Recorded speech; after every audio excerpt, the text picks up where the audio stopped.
The John Talks and Stuff podcast, episode 5. Jase Smith.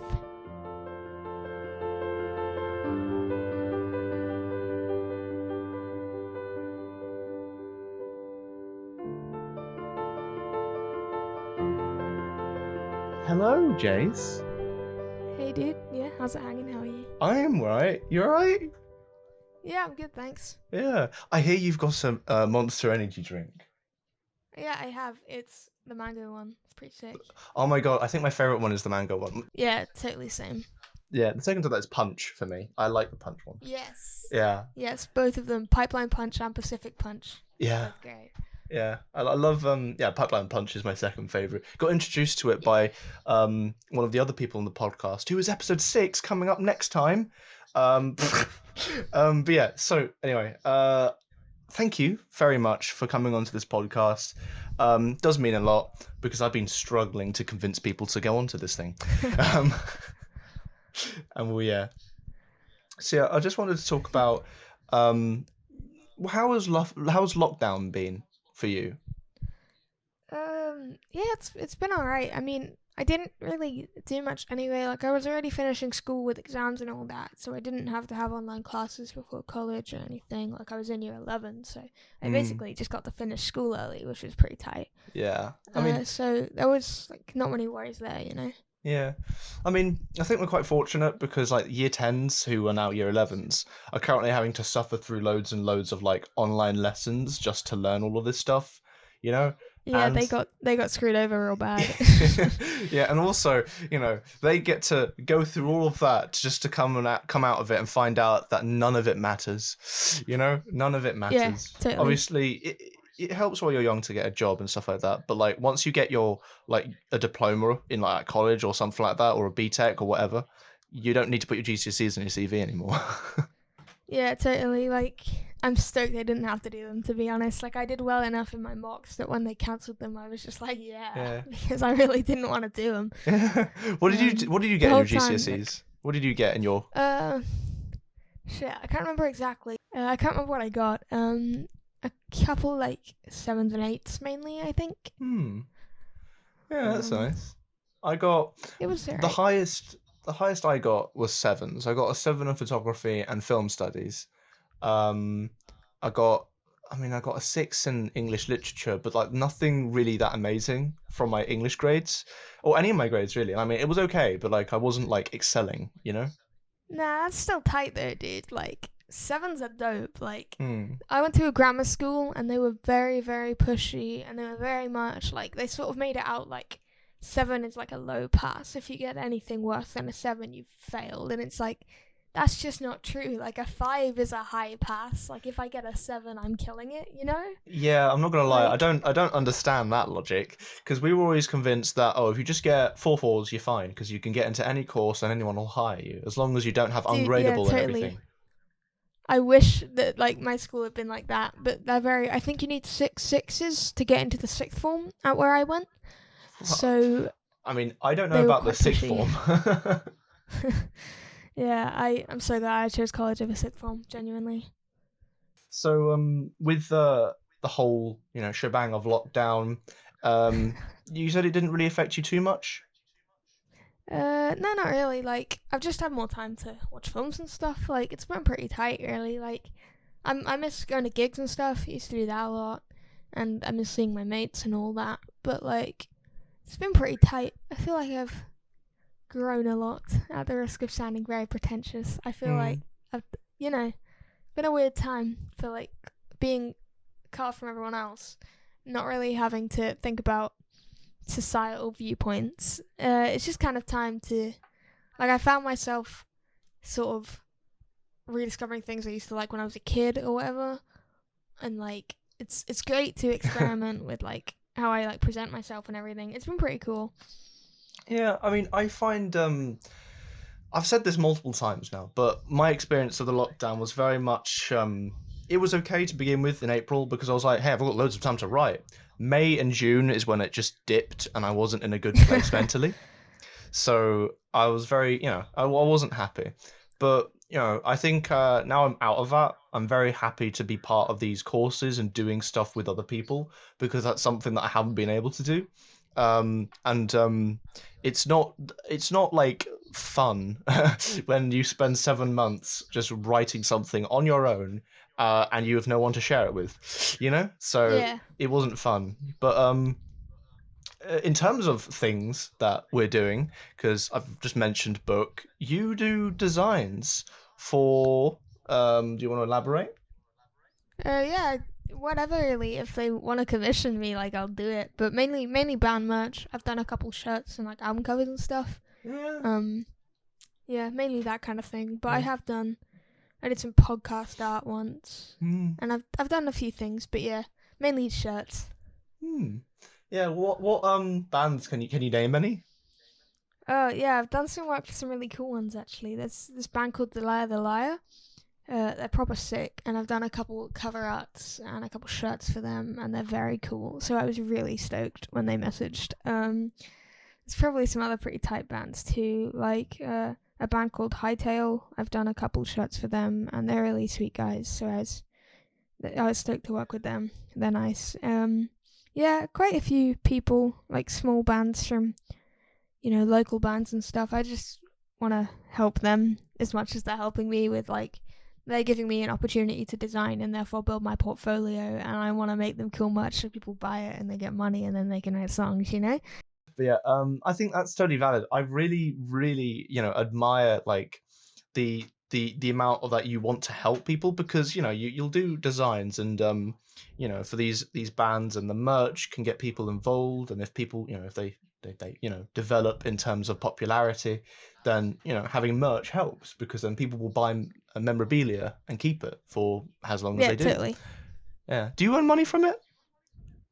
Sometimes, like if they're a bigger band, like I really don't like asking for money, and I know that I probably should, because it's at the end of the day I'm putting time into it, and you shouldn't give away your time for free is what everyone tells me, so I probably should. But I always just feel really bad if they offer to pay.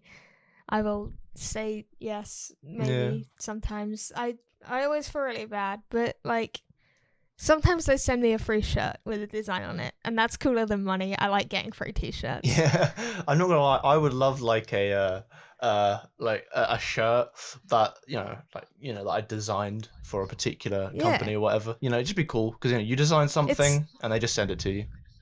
yeah, straight up. It's really surreal sometimes actually, because I'll just be like picking out a shirt for the morning and I'll put it on and I'll go out the whole day wearing it, and then I'll be like, wait, I only own this because I designed it. Like that's crazy. Yeah, yeah, it's amazing. Like I can imagine like I mean I do like Photoshop things for cover arts and stuff like that, but I've never like designed t-shirts and I can't begin to fathom how to do that. But when it comes to like I can just imagine like I've got this shirt and I've designed it and I go out wearing it with the knowledge that Yeah, I made it, you know? it's whack. Like there's this incredible charity in Cardiff called Heads Above the Waves, and they do a lot of mental health stuff, Hmm. and they sell merch to raise money for like doing their stuff. And I've worked with them a ton of times now, and I've designed like shirts for them, but I've also done like hoodies, and at one point I did like a travel mug, and that's always crazy to me that I have like a travel mug in my cupboard that I designed. Like You... that's the weirdest one for me, I think. Yeah, it's awesome because you're just like I can drink out of my own merch. It's Yeah, amazing. like it's bonkers, and I like using it. Like Photoshop is great because you can just do so much on it, like so much shit as well as good stuff. Yeah, Like Photoshop's I good. I've made like 5 shirts with my face on them that I've like bought solely for myself and then worn because I think it's hilarious. Like I have this shirt. You're walking Oh around with a shirt that has your face on it. So, like, from your yeah, straight perspective, up. you're just like, this is cool. But you just walk around and Like everyone's just like, narcissist. I think it's hilarious, but I feel like I can't when I wear them outside, which I don't do very often because I'm absolutely terrified that someone's gonna look at me and be like, "What?" But like, Yeah, I just think it's really funny. Like, those yeah. shirts that are like, I don't know what they're called. They have like the pictures on like the gradient backgrounds and like the sort of handwriting font for the names. They're kind of like vintage style t-shirts. I don't know what they're called. They do them with like celebrities and stuff. Hmm. I'll send you like a picture of one after this. Yeah, but I send made me a one picture. like that with my face on it. Hold up. If I can find a picture, I'll send you one now over Discord. But Oh, lovely. yeah. I'll put that in the podcast. Yeah, it's just a shirt with my name and face on it. And I wear it all the time because I think it's so funny. But I'm absolutely terrified of anyone seeing me in it and being like, why would you do that? Yeah, It's just got a just picture like of me brushing my teeth on it. yeah, like I said earlier, it's just like you're walking around and everyone just thinks you're a narcissist. Yeah, like I don't want people to think I'm a dick. I just think it's a really funny shirt. Yeah. Yeah, I've never done that, but I now want to. I'll make one for you. I'll make one for everyone. I just Yeah. like making them for my friends. Like it's just like so fun. Oh, next time we get to college, like we should all, like the group of us, we should all have T-shirts with our faces on. Totally. I'll design you all shirts and then we can all wear them to college as like a little gang. It'll be tight. Yes, that would be amazing. We need to do that. I will definitely message the others for that. And Sick, yeah. You mentioned that We're you do doing it. designs for podcasts. Yeah, I did once for this true crime podcast that my friend of a friend hosts, I think. Yeah. It's a pretty dope podcast, actually. I listened to it after I did the artwork, and it's really cool. Podcasts are sick. Yeah. Oh, I found the image. Oh, that's cool. Oh, I know what you mean now. No, I'm not gonna lie. I imagined like you just having like it was like a plain white shirt, but just your face on it, and walking around. I have thought about that. I think it'd be funny, but yet to be done. Are you brushing Maybe your one day. teeth at the same time? Yeah, I take a lot of pictures of me brushing my teeth. It's kind of like a joke I have with my friends where I'll just send them a photo of me brushing my teeth. So every day I'll take a photo of me brushing my teeth and then send it to my friend. I'm not quite sure why. It's just kind of, I don't know. It's just one of those memey things you do. Dental hygiene is important. Yeah, like, very, very, very important. Not gonna lie, it's very, very important. especially like when you drink as much Monster as I do. Yeah. Got to brush my teeth or they'll probably rot away or something. I've had days where I've like drunken 3 or 4 and I'm just like, oh, what have I done to myself? I want one now. I'm gonna buy one after this. I'm gonna go buy one. Nice. They should sponsor me. Monster sponsor Jase. Sponsor Jase and I'll I do a wish they design for you. would. I mean, I bet there's To like be this way honest, you can like, do that. I would be like, if they sponsored me, I would be stoked, but also it would be just so unhealthy for me. Like, I can't really drink more than one a day. Once I drank like 3 and I was like walking around my living room in circles because I could like feel like I just had to move about. Just like vertigo. Yeah.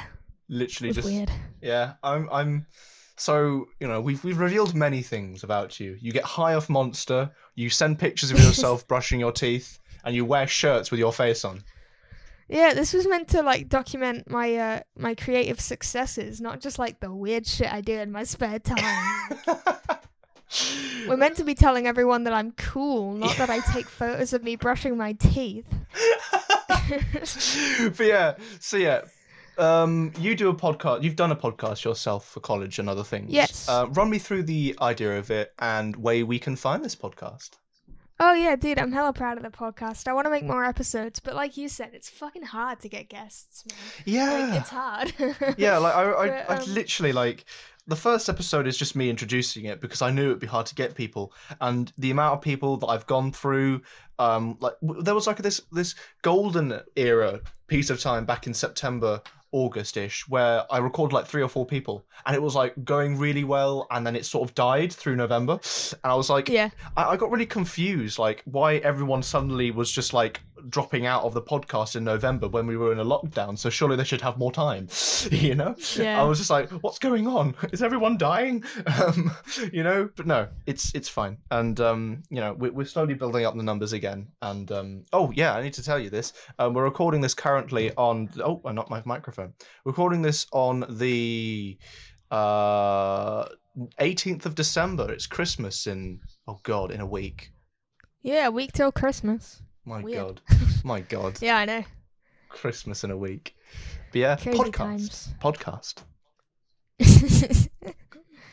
Yes, so I'm really lucky that I have a few film journalist friends because I just, on Twitter and stuff, managed to meet a few people, which is cool. So the premise of the podcast is basically, like I said earlier, I love queer cinema, so much. Like, I'm gay and I love films, so gay films are like top tier, you know.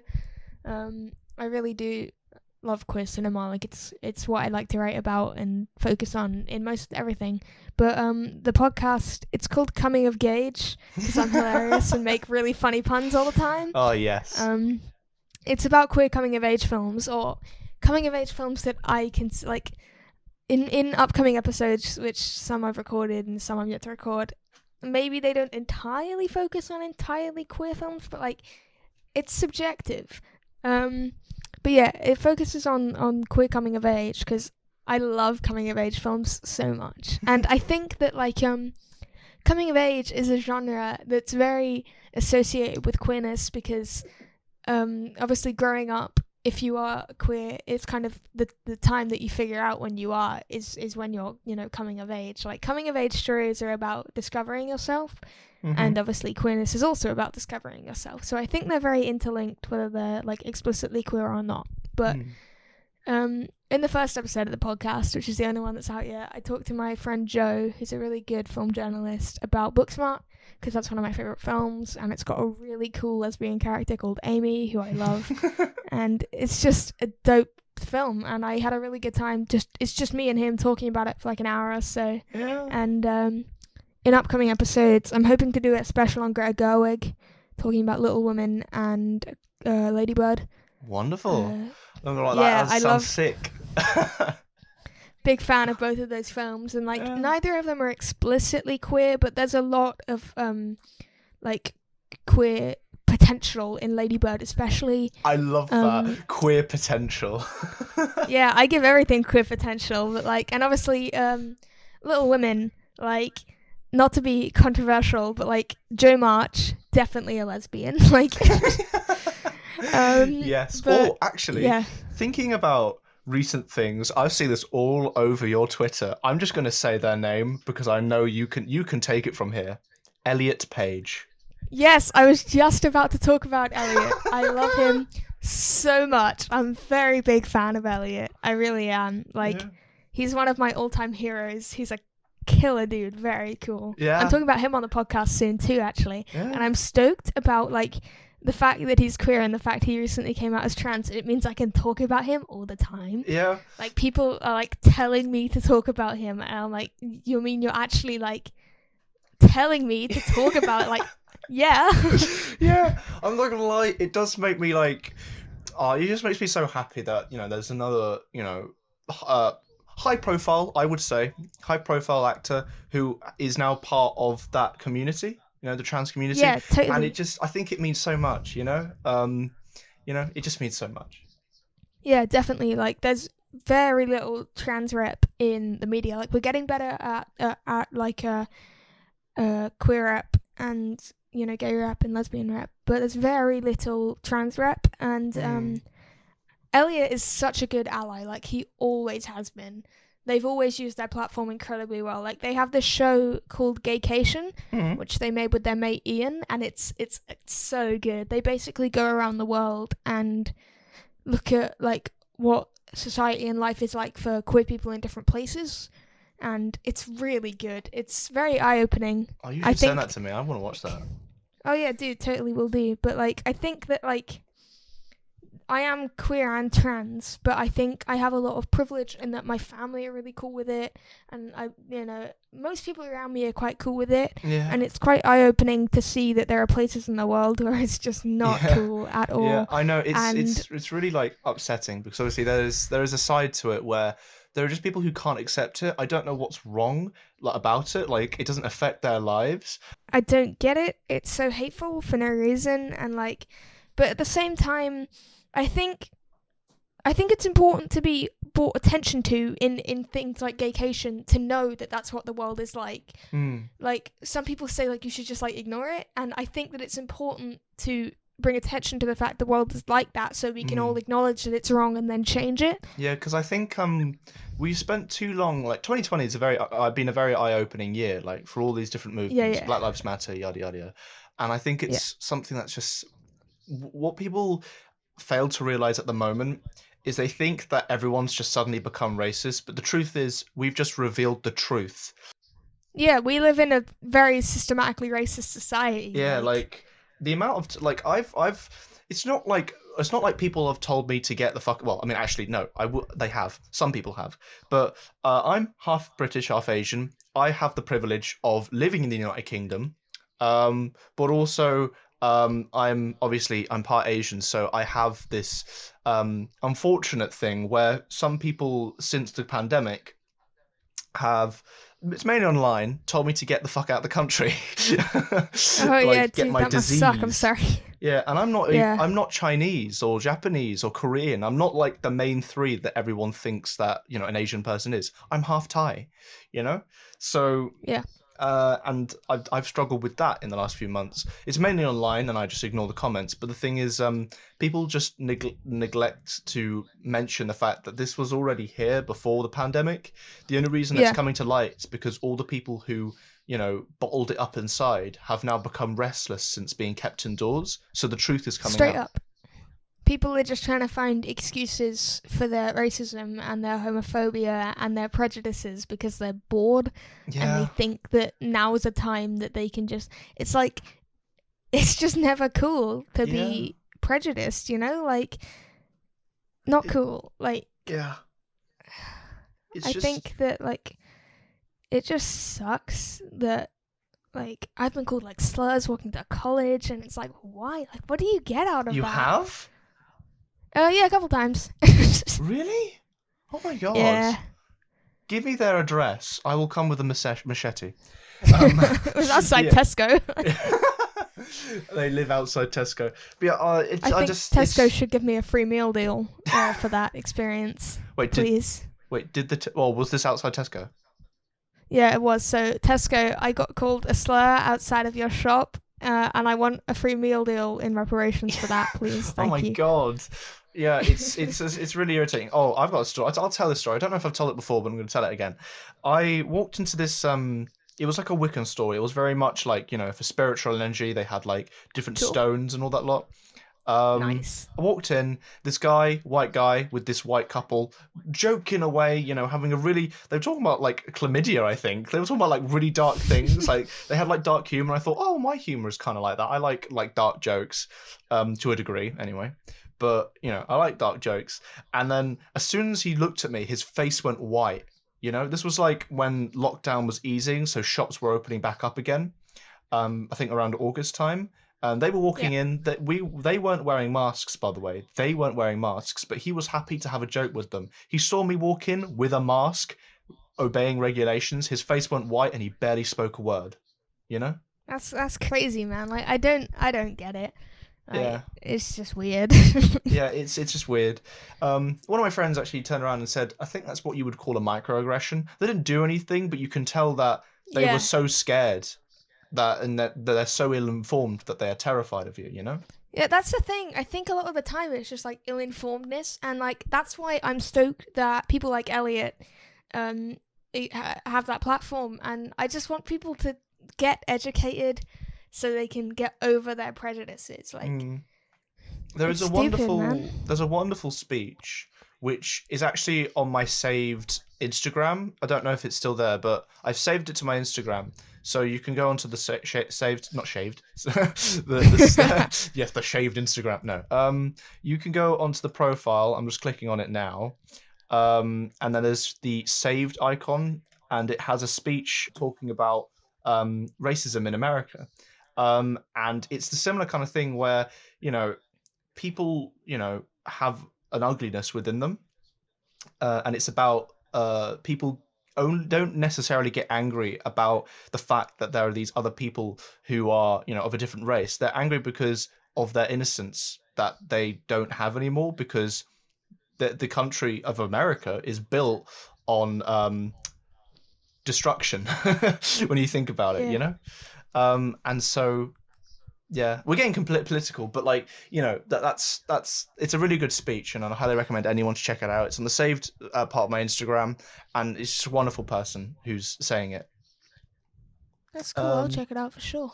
yeah. Do you think being comfortable in your own skin is important for this generation? Oh, definitely. Yeah. Um I I think it's very important to just be comfortable in yourself. Like, there's not to talk about Elliot again. Sorry, but when he came out, he posted this incredible like statement, and I think the final words of it were something along the lines of like, the more that I hold myself close and acknowledge who I am, the more I can thrive. And I really like the idea that, like, being comfortable in yourself and, like, in my and their case, like, your sexuality and your gender identity is not only something that allows you to be you, it's something that allows you to thrive.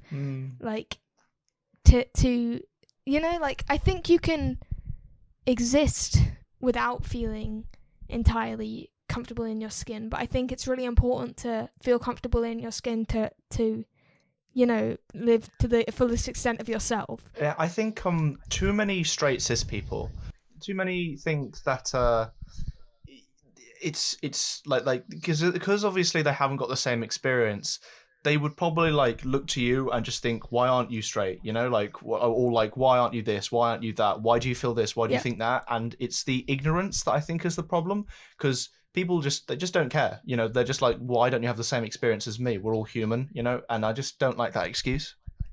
Yeah, I think that, like, the thing is, like, if you're not entirely comfortable in yourself yet, that's not your fault. That's the way that society has made you feel as such, and like, it takes time to come to terms with yourself, but it's an entirely personal journey, and I think that's why quarantine's been very good, because there's less like outside factors.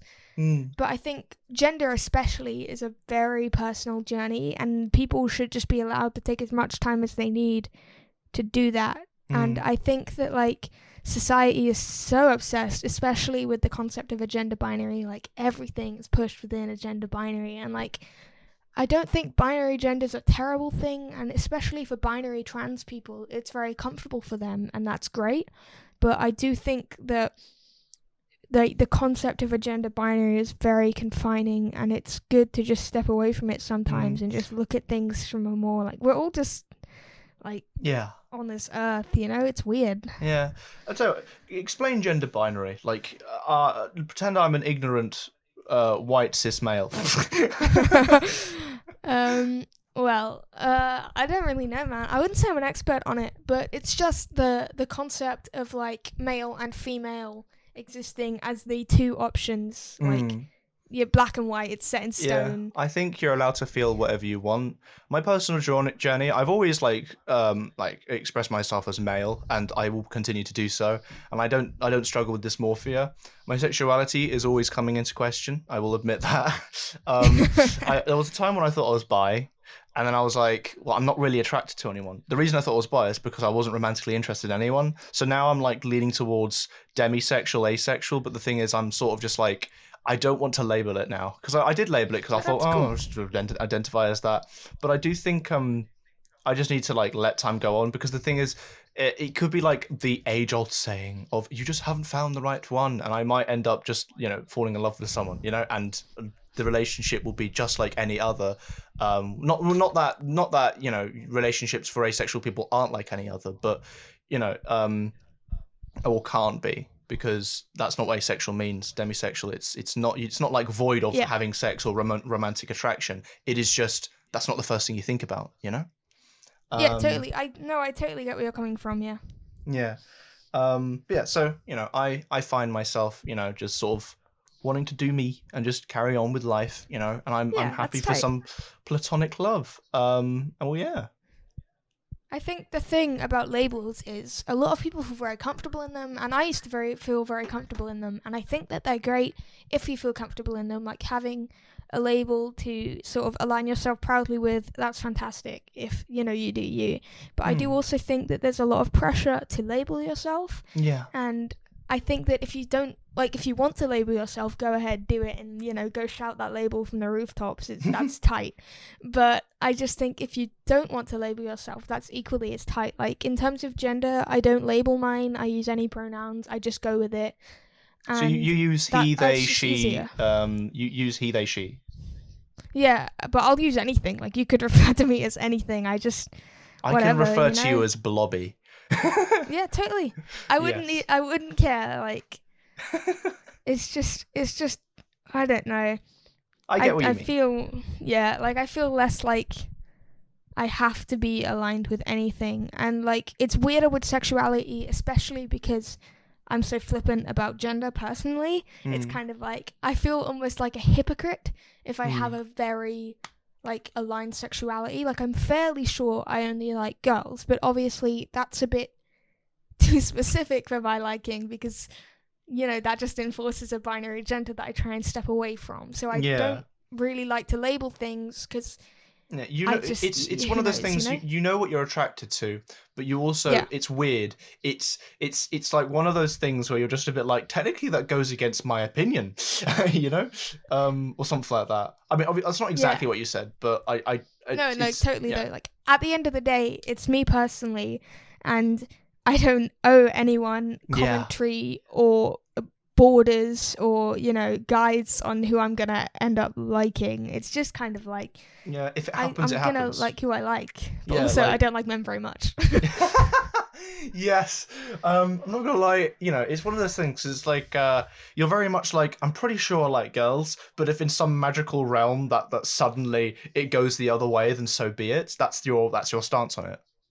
Yeah, totally. Yeah. Like there's like compulsory heterosexuality as well, a big thing, and it's like sometimes it's just like just because there's just so many levels to attraction. You know what I mean? Yeah, yeah, yeah.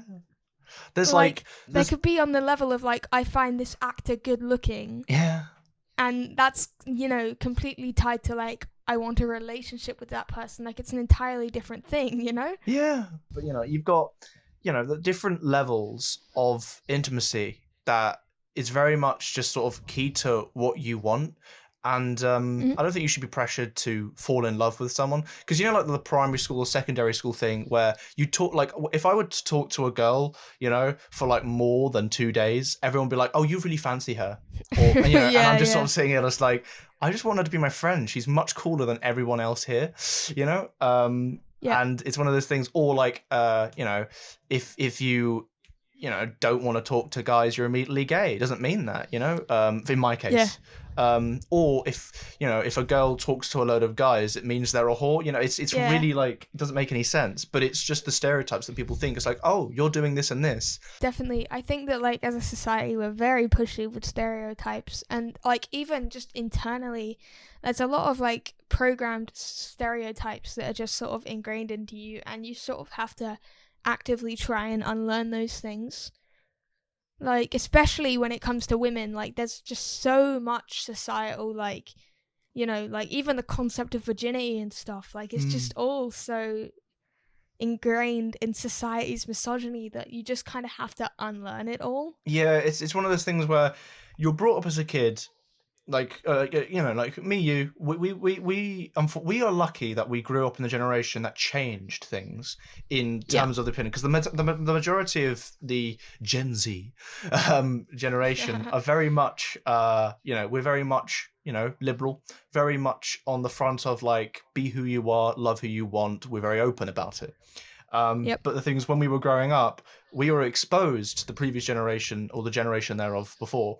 I mean, towards like the 2000s, there was a bit more of a push for same-sex couples, but I don't think it was legal for them to marry till the 2010s. I need to look that up, Yeah, actually. I need to look that up. It's I annoying me think now. so.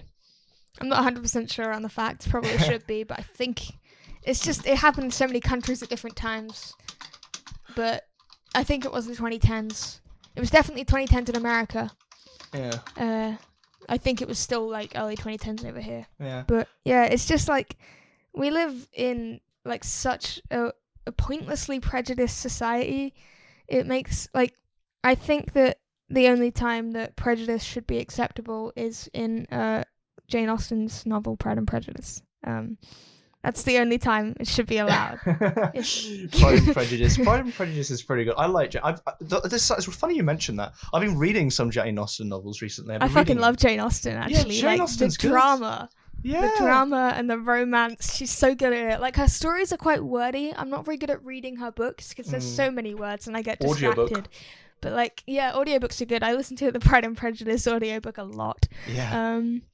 But Yeah. like, I think that like her stories are so good and like classic and nice. Like all the movie adaptations are like god tier. And like, have you seen Emma or read Emma? No, I don't think so.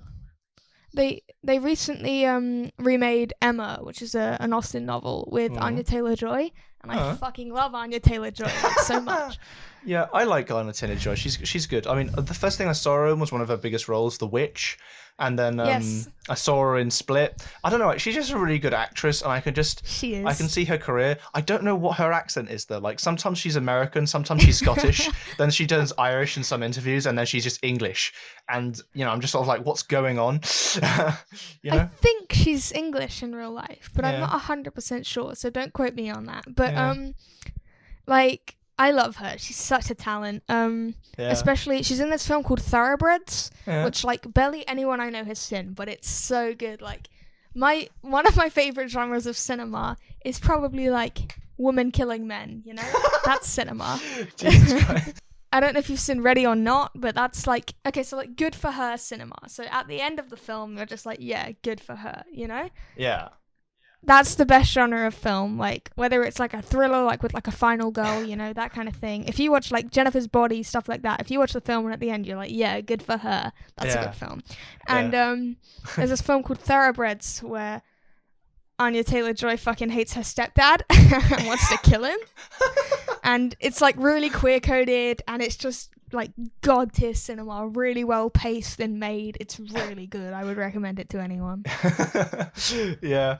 Oh, you need to send me these things. Send me a list. Send me a list of all the things. Oh yeah, dude, I'll write a list and send you all of my recommendations. Also, I've just looked it up. Legislation. A legislation to allow same-sex marriage in England and Wales was passed by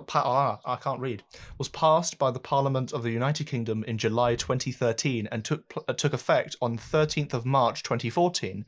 But the first that's bonkers. Huh? That's bonkers. 2013. Yeah. That's crazy. But it didn't take effect until March 2014, so you still couldn't marry until 13th of March. But even then, the first same-sex marriages didn't take place until the 29th of March 2014.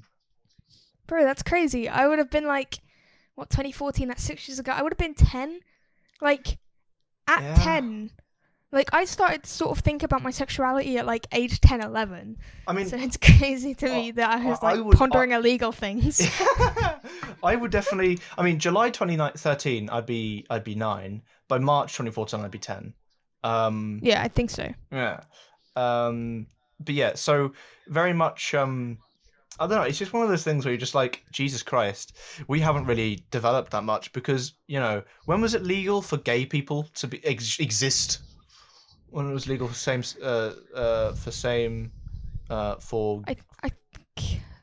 want to say like 40s. I don't even think it was that long ago. It might have been even later than the 40s, yeah. I'll Google it. Oh God, 1967. The same. Bro, that's crazy. Same-sex sexual activity was characterized as sinful, and under the Buggery Act 1533 it was outlawed and punishable by death. Oh my God. That's so crazy. Like, they would kill me. If I went back in time, they would kill me. Like, they that's would kill insane. You. Yeah, I mean, I don't think they would have killed you. I haven't done anything wrong. Yeah, it's fucked up. Like, it's bonkers to me. It was like a crime on par with like a brutal murder. Like, Jesus Christ. What? It's not just crazy though. 534 years? No, 434 years. Yeah. Of no gays. If I was born, 1,000 years earlier, I would, like, if I was already gay, I would just start stealing from people. Like, I would just start stealing from rich people. Because it's like, you're going to arrest me and kill me anyway. Like... Literally, you're going to arrest me? Although then again, it's again, like, the past was very much like a man's world. It's very much like it now. Oh, but yeah. I'm not gonna lie, you would probably be permitted to be with women simply because of just like fucking prostitution laws and whatever, Totally. It's bonkers. The whole thing crazy. LGBT rights first came into prominence following the decriminalisation of sexual activity between men in 1967 in England and Wales, and later in Scotland and Northern Ireland. Bro, I can't believe 1967. You're telling me like 1965, like my grandma was like probably like, I don't know how old my grandma was, like probably like 10 or 20. So you're telling me like my grandma was like almost a fully grown adult at a time where like I would have been killed. That's crazy. Yeah, it is kind of like messed up, because when you think about it, the amount of like how old is this person? One of my favorite writers ever, Russell T Davies. He's gay. He was born on the 27th of April 1963. So he was born 4 years before That's it was bonkers. legal again. That's so crazy. Yeah, he has written Doctor Who books, Doctor Who stuff, queer Yeah, he's the folk. Doctor Who guy, isn't he? He's cool. Yes, very much. I need to go on a rant. My obsession, Doctor Who, watched it since Christmas 2008. Best show in the world. Love it. I'm sorry. You're very much like Jennifer's Body, Elliot Page. I'm Doctor Who, Russell T Davies. Very much just like, yes, That's cool. mine. Jennifer's Body is God tier cinema. If you haven't seen Jennifer's Body, you need to watch Jennifer's Body. Doctor Who is God tier television. I'm telling you that now. I used to be very into Doctor Who. My mum really likes David Tennant, so I used to watch all those episodes with her. I thought it was very cool. It's very cool. I met Matt Smith in a bathroom once. A bathroom? What were you Yes. doing with Matt Smith in a bathroom? Well, not a bathroom, like a public toilet, you know? It was at a Comic-Con. What? Yeah, I was gonna say. I thought I got really confused. I was getting like really concerned. You met Matt Smith in a bathroom? Yeah, in his personal bathroom at his house. No, Oh yes, of course. Yeah, you met him there. You somehow entered his house without knowledge Yeah. and ended up in his bathroom. And he I just just accidentally ended up in Matt Smith's bathroom. I don't know how. I got so confused. I was like, what? But yeah, so Yeah. Comic-Con, you went there. That is a wonderful story. I shall definitely keep that Yes. in. It was Wales Comic-Con with my mum last year. She went to meet David Tennant, and while she was meeting David Tennant, she went into like the room. So I was just like, well, I'm gonna go pee. I'm bored. And Matt Smith was in there, and I just said like, hi. Like, hi, hello. Yeah, I was You're just like, hi, Matt Smith. That does sound pretty sick. I wish that happened to me. Well, actually, no, not specifically. I'm not saying I wish I was in a bathroom with Matt Smith, but I want to meet Matt Smith. You know, that'd be fab. Yeah. I didn't like speak to him as such, but I sort of said, "You're Matt Smith. Hi." Weird. He's like, hi, hello there. Yeah. Yeah. I wish there's lots of people I wish I could meet. Matt Smith wasn't high on the list, but I guess it's quite cool. What is your dream career? And do you know how to get it? Well, realistically or unrealistically? Give me both. Give me both. Okay, well, I have lots of like incredibly unrealistic dreams, which I think about and then go like, well, what am I doing? Like, I really want to be an astronaut. Ooh. Never gonna happen, but space is very cool. But also, I think I'd be too scared to go to space, and I have like weak muscles, and I would just fuck it up. But I would like to be an astronaut. G-force. But also, I really want to be a musical theatre drummer. That's another thing that won't happen, but I think it would be fun. I mean, I think that's much more possible than astronaut. Oh, definitely more possible than astronaut, but I'm not like. It's just not my scene. I don't think it's something I'd end up getting into. Like the most realistic dream job, just maybe like a film journalist. It would be like, or just a journalist, a media journalist. It would be tight to have my job be watching films and meeting cool people in the cool films, you know? Yeah. I would love to start like a massive queer film publication, like something on level with like Enemy or something. Yeah, but I can see that. Entirely for queer films. That would be tight as fuck. That would be cool. Yeah. Yeah. Yeah. So do you That's know the how to goal. get that career? You're on your way. You do I do TV and film. You do media and journalism, or do you just do film? What? I do media production, so Ah. it's film, TV, print, and radio. So journalism is involved. Yeah. I'm writing a piece at the moment. We're doing our journalism project at the moment. I'm writing a piece called "Get ready for another hilarious pun." Quintessential viewing, like quintessential, but queer. Yes, Hilarious. Love it. I love it. Yes, amazing. So yeah, I'm currently writing that, and it's about like the films that I consider like quintessential viewing. So like, some of my favorite TV and film that's like queer-coded or explicitly queer that I've sort of grown up with watching, and like Buffy the Vampire Slayer. I love Buffy the Vampire Slayer. And Tara and Willow from Buffy were the first queer characters I saw on TV, so that kind of thing. It's really cool. I'm enjoying writing it. I'll send you it when it's done if you want. Yeah, please do. I'll put it in the link. So where do you think you'll be in 5 to 10 years? Do you think you'll have your dream career, or do you think you'll have a ways to go? Oh, dude, I hope so. I'm just kind of rolling with the times, but I hope I'm doing something cool. I really just want to do cool things. Basically, I say this as a joke, but I kind of mean it.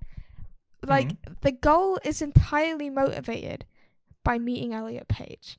Like, yes. I know that sounds like dramatic, but if I work in any of the fields I want to work in revolve around some kind of queer activism, some kind of media-based like journalism or maker, Basically, if I work in a field that will allow me to one day meet Elliot Page, I will be stoked with what I'm doing. You'll interview Elliot Page. Dude, that's the goal. I wonder, how do you actually get those jobs? Because obviously, like when films are being like advertised, you have these interviews with the press and all that lot. Where do these people press go? junkets and stuff. Yeah, where do these people go? I think if you just write for a publication, sometimes they'll let you. Like, I just really want to go to a press junket, man. They look tight. Like, my mum used to go to them when she worked for the radio, and she says they're hella boring, but like, I don't care. I want to go. Yeah. Dude, I want to meet Elliot so bad. There's so many people who I would just like love to just like talk to. Like, there are just some creatives with incredible minds that I wish I could just be like. Yeah. I mean, you are clearly a cinematic star, considering the film we made last week. Dude. I mean, all I had to do was die, and I couldn't even do that. Like, it's stressful. How fast do I have to fall? Which way do I fall? I'm not actually being shot, so I don't know. I've never been shot, so I don't know how to be shot. For context, we made a short film for something called the BFI Academy with Screen South. It's really cool, really cool.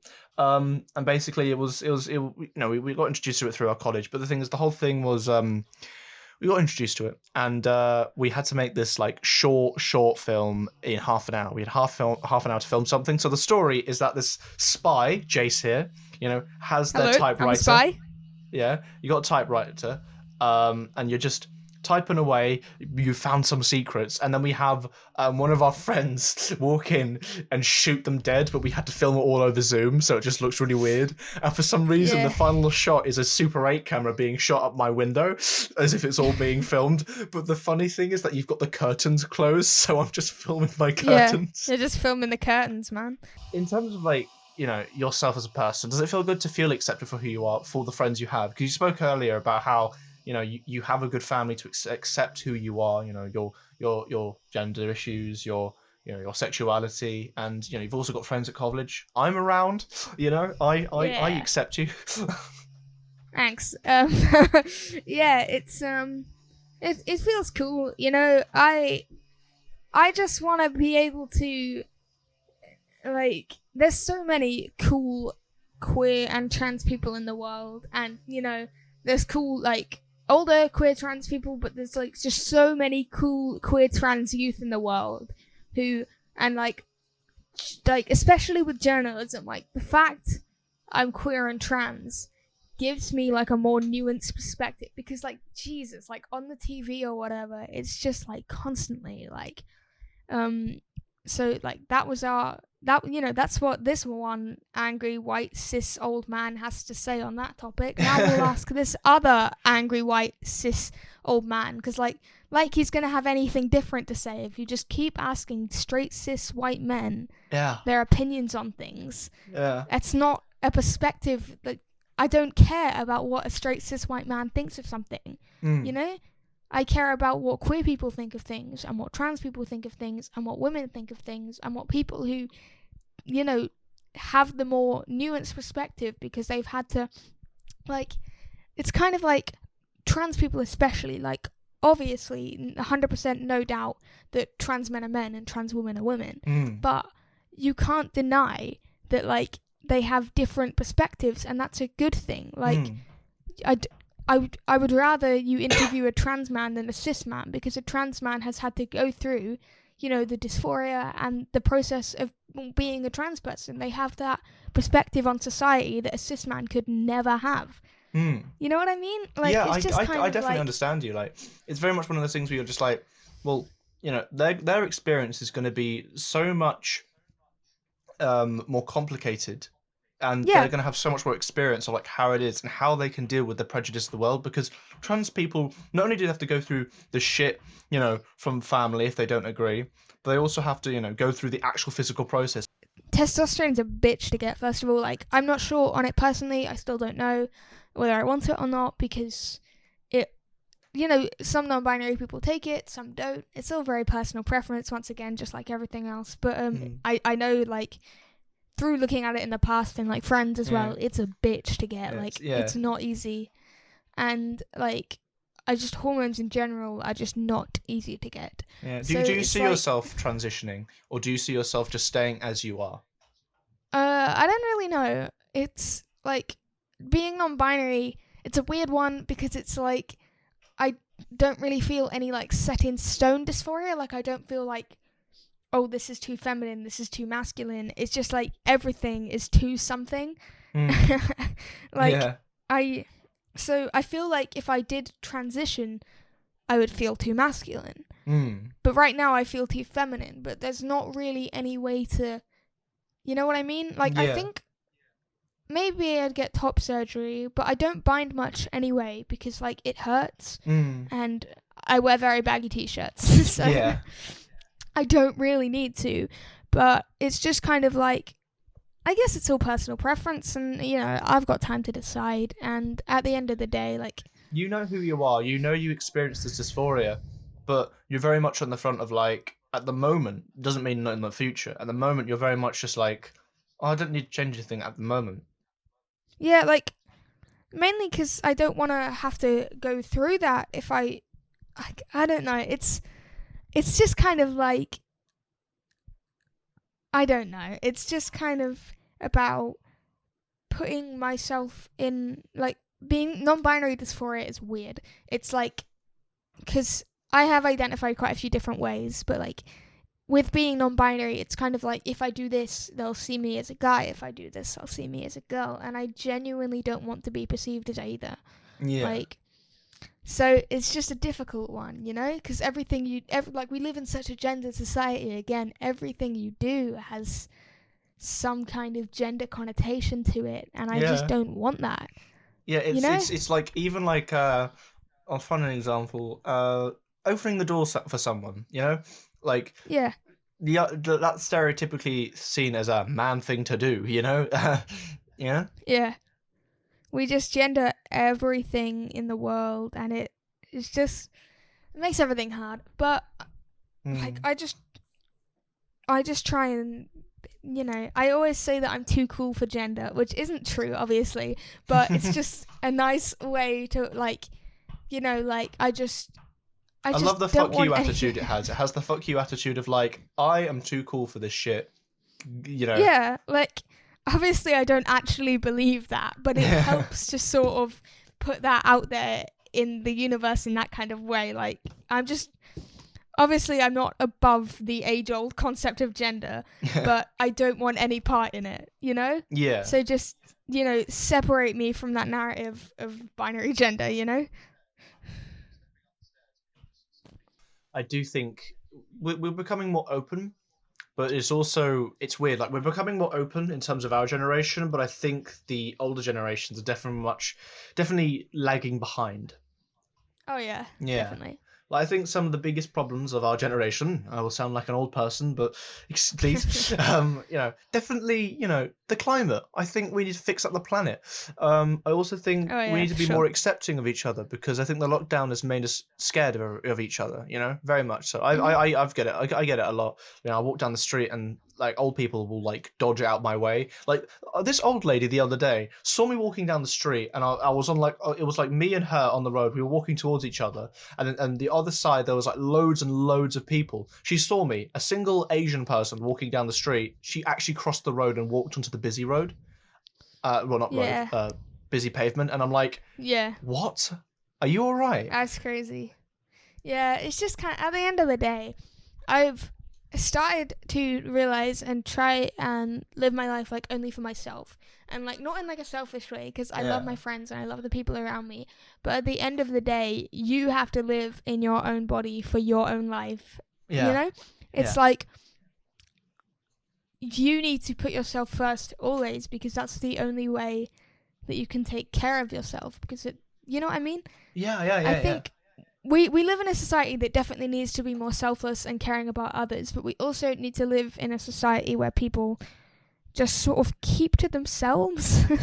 And like, I think that I try and not let what anyone thinks of me affect me personally, because it's kind of like not a waste of time, but like it is to care about what other people think.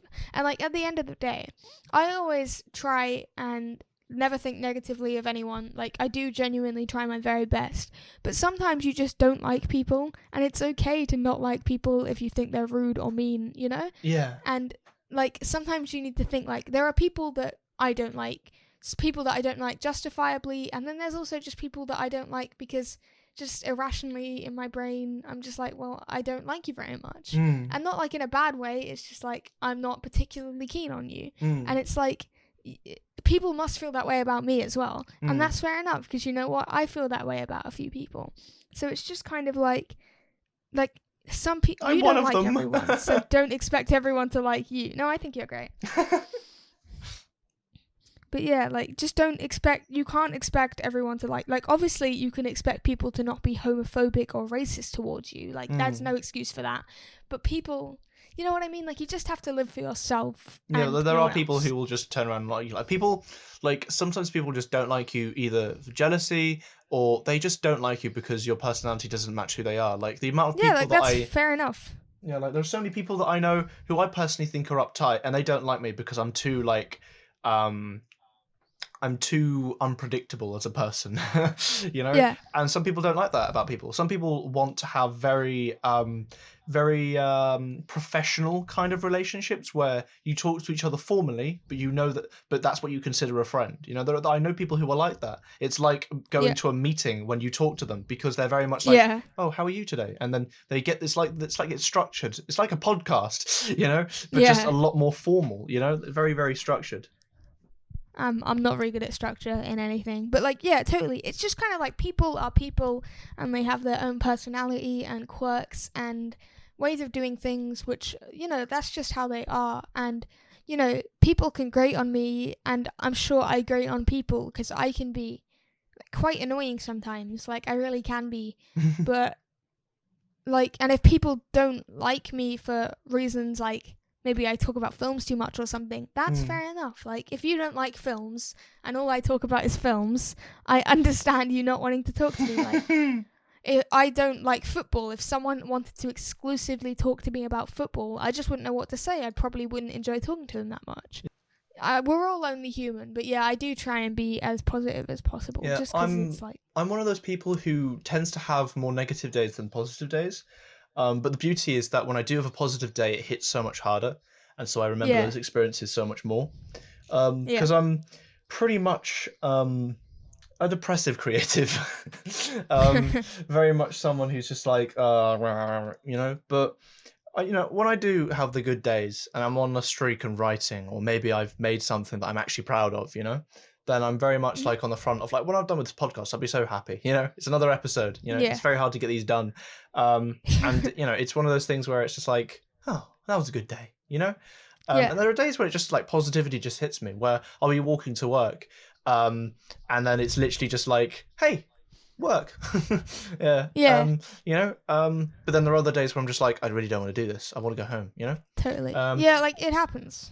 Yeah. Also, I need to say, continuity difference. The second episode, the episode after this, which is episode 6, was recorded before this. So I will have just started being a trainee at the place I worked. So sorry if it gets confusing, dear audience. Yeah. So continuity. But yeah. So there we go. Thank you so much for being part of the podcast. God knows how long we've been talking. No worries at all. Well, it says on my thing an hour and 20 minutes. So Yes, an yikes. hour and 20 minutes. Yeah, I'll definitely try. No one's going to want to listen to me talk for that long. Yeah, I'll try and cut that down. I mean, it shouldn't be too hard, and even then, we love a chat. But yeah, thank you. I think that everything I say is of deep intellectual value, and if you cut any of it out, you will be depriving the world of my wisdom. I will keep it all in, don't worry. Yes, it will all be kept, and we will now... Yes, the world needs to hear it. Yeah, we'll do a second one, but it'll be like 5 hours long. Yeah, thank you so much. It means a lot. No worries. All good. I hope everyone who's been listening to this rant enjoyed it. I will be happy to plug anything you've done, because of course we've spoken of your podcast, your design, other works, your Twitter, anything you want. We can put it in the description down below. Go click the links before I kill someone. But yeah, please do check some of Jase's stuff out, because it's really cool stuff. I haven't listened to the podcast yet, but I need to. I have seen some of the t-shirt designs, and I've also seen you doing when you do band practice, and I'm like, oh my god, that's so cool. Oh yeah, I'm in a band. Yeah, very cool. Yeah, very cool indeed. But yeah, thank you again so much. No worries, it was really fun. Thank you for having me. Yeah, and I will bid everyone goodbye. So bye. Okay. Sick. Bye, dude. Have a good one.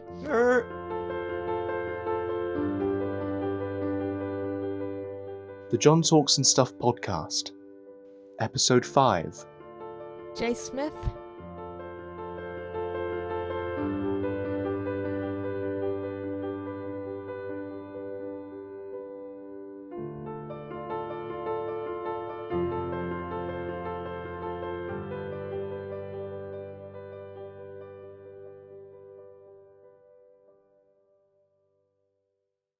There we go. I've finished recording now.